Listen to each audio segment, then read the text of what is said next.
আমার হাতের বাম দিকের যে শায়েখ আছেন ওনার কাছ থেকে জানতে যাব রমজানের আসলে প্রকৃত লক্ষ্যটা কি? শুধুই কি রোজা নাকি চরিত্র গঠনও আছে? অসংখ্য ধন্যবাদ সুন্দর একটি প্রশ্ন করার জন্য। চরিত্র গঠন করার একমাত্র শুধুমাত্র সুন্দর একটি মাস হচ্ছে এই রমাদান মাস। শুধুমাত্র সাহারি খাওয়া, ইফতার খাওয়া, রমজানের শপিং করা, এই জন্য রমাদান মাস আসে নাই।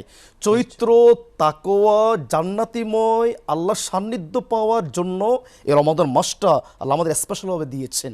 আসলে আমরা সেটা না বুঝার কারণে, না জানার কারণে আমরা এদিক সেদিক গিয়ে আমাদের সময়টা আমরা বেফুদা নষ্ট করছি। আসুন সম্মানিত যারা আমার কথাগুলো শুনতে পাচ্ছেন কল্যাণময় সাহারির মাধ্যমে সকলকে বিনীত আহ্বান রাখবো, আমরা রমজান মাসটাকে ইবাদতের টার্গেট নিই, চরিত্র গঠন করার টার্গেট হিসাবে নিই এবং তাকওয়া অর্জনের টার্গেট হিসাবে আমরা রমজান মাসটাকে গ্রহণ করি। চমৎকার বললেন।